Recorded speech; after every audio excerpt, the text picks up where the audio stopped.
घुसपैठिया card fail होता दिख रहा है। जहां पश्चिम बंगाल में चुनाव आयोग एसआईआर के जरिए मतदाता सूची से घुसपैठियों को बाहर करने की तैयारी कर रहा है, वहीं प्रवर्तन निदेशालय ईडी ने एक बहुत बड़े रैकेट को पकड़ा है, जो कि अभी तक करीब 400 अवैध बांग्लादेशियों को भारत का पासपोर्ट दिलवा चुका है। ये छोटी मोटी बात नहीं है। 400 बांग्लादेशियों को अभी तक ईडी को अपनी जांच में मिला है कि करीब 400 बांग्लादेशी हैं जिनको इस रैकेट ने भारत का पासपोर्ट दिलवा दिया और मतदाता सूची में नाम डलवा दिया, आधार कार्ड पैन कार्ड बनवा दिया। अब ये भारत के नागरिक बन गए ये 400 बांग्लादेशी और भारत में इन्होंने वोट भी दिया होगा। और ये पूरा रैकेट कहां सेटअप था? कलकत्ता में, पश्चिम बंगाल के नदिया जिले में। यहां से इस रैकेट को चलाया जा रहा था। आजाद मलिक नाम का एक शख्स जो कि कभी पाकिस्तानी नागरिक हुआ करता था। आजाद मलिक बांग्लादेश के रास्ते भारत में आया तो पहले वो भारत का नागरिक बना। यहाँ इन्होंने आधार कार्ड बनवा लिया, वोटर आईडी बनवा लिया, फिर पासपोर्ट बनवा लिया। अब आजाद मलिक ने भारत में बैठकर यही धंधा शुरू कर दिया कि नकली पासपोर्ट बनवाना है और इसके जरिए 2 करोड़ का हवाला कारोबार भी किया गया है। हर पासपोर्ट के लिए 5 लाख रुपए लिए जाते थे। ये पूरा रैकेट बस्ट हुआ है। इस रैकेट के बारे में भी बताऊंगी कि कैसे ये लोग काम करते थे।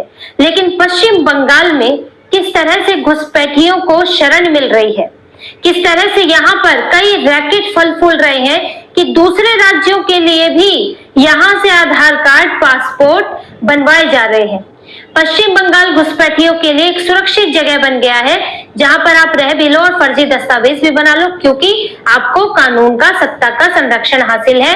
आपको तुष्टीकरण के नाम पर, आपको वोटों के लालच में आपके ऊपर कार्रवाई नहीं की जाएगी। यही पश्चिम बंगाल में हो रहा है। ऐसा ही नहीं है कि वो एसआईआर से ममता बनर्जी परेशान है। यही वजह है क्योंकि पश्चिम बंगाल के कई जो बॉर्डर के जिले हैं वहां पर डेमोग्राफी 10 गुने की स्पीड से बढ़ी है। 10 गुने की स्पीड से मुर्शिदाबाद में 70% मुसलमान हो गए। जब विभाजन हुआ था तो ये आबादी यहाँ की आधी से ज्यादा आबादी बांग्लादेश चली गई थी, लेकिन अब उतने ही मुसलमान भारत के अंदर दोबारा हो गए हैं और भारत के कई जिलों को उन्होंने मुस्लिम बहुल बना दिया है। और ये मुसलमान सिर्फ बच्चे पैदा करने से नहीं हुए हैं, उसकी तो रेशो जो है वो ठीक है, लेकिन यहाँ पर बांग्लादेश से आए हुए लोग बसे हैं जिन्होंने डेमोग्राफी बदल दी। अब आप सोचिए जो 400 पासपोर्ट वाले हैं जो मतदान यहाँ पर करते हैं वो कहीं ना कहीं तो मतदान कर रहे होंगे। अब विधानसभा चुनाव में 400-500 वोटों से भी हार जीत होती है और जिस कॉन्स्टिट्यूएंसी में अगर इतने लोग बसा दिए जाए तो उस कॉन्स्टिट्यूएंसी में तो वोट एक तरफा पड़ेगा, क्योंकि ये लोग तो पूरा ध्रुवीकरण के आधार पर वोट देते हैं। या तो मजहब के आधार पर देंगे, नहीं तो कम से कम इस आधार पर देंगे कि फलाना सरकार जो है अवैध बांग्लादेशियों को, अवैध लोगों को बसने देती है और हमें उससे खतरा नहीं है। तो ये तो पूरा भारत, एक तरह से भारत चला रहे हैं, है ना। किसी भी देश को सरकार चलाती है, शासन चलाती है और उस सरकार को लोग चुनते हैं। तो अब भारत के लोग भारत की सरकार नहीं चुन रहे हैं, बांग्लादेश के लोग या पाकिस्तान के लोग भारत की सरकार चुन रहे हैं। कम से कम पश्चिम बंगाल में तो यही होता दिख रहा है कि घुसपैठियों ने 120 ऐसी विधानसभा है जहां पर मुस्लिम आबादी निर्णायक है पश्चिम बंगाल के अंदर। उन पर अगर एकजुट हो जाए तो फिर वहां पर कोई और पार्टी नहीं जीत सकती है, अगर वो जिसको जिताना चाहते हैं उसके अलावा। तो ये स्थिति बन गई है। इसीलिए अब एसआईआर भी हो रही है और ईडी ने रैकेट भी पकड़ा है। और ये चल कैसे रहा था, अब इस पर बात करते हैं। इसमें जो आजाद मलिक नाम का व्यक्ति है वो 1 साल पहले पकड़ा गया था और उससे पता चला कि एक इंदु भूषण हल्दर नाम का व्यक्ति उसका सहयोगी है।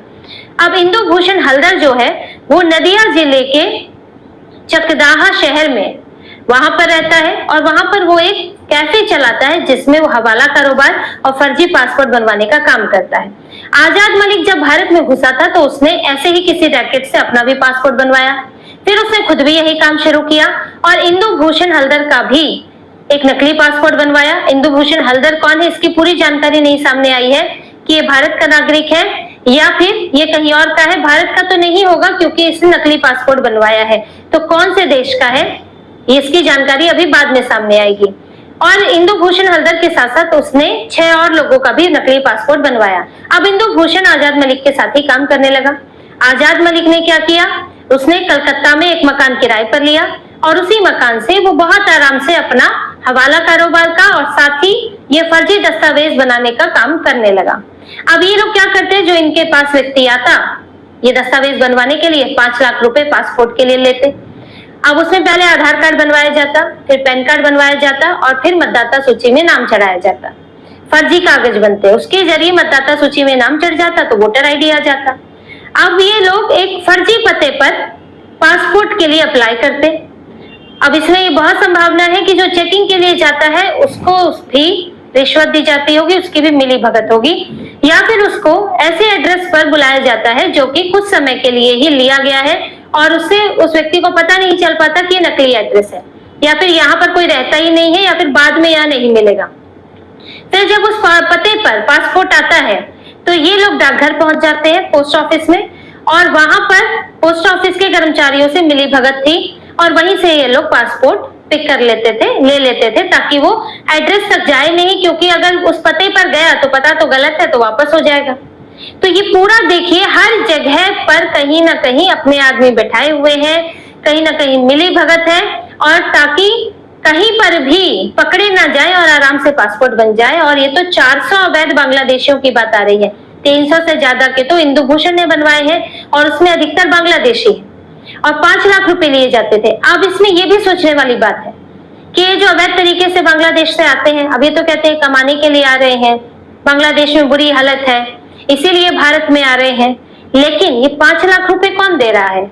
जो अवैध तरीके से आ रहे हैं, जो यहाँ पर कहते हैं कि कचरा बीनते हैं, सामान्य काम करते हैं, मजदूरी करते हैं, क्या वो 5 लाख रुपए देकर पासपोर्ट बनवा सकते हैं?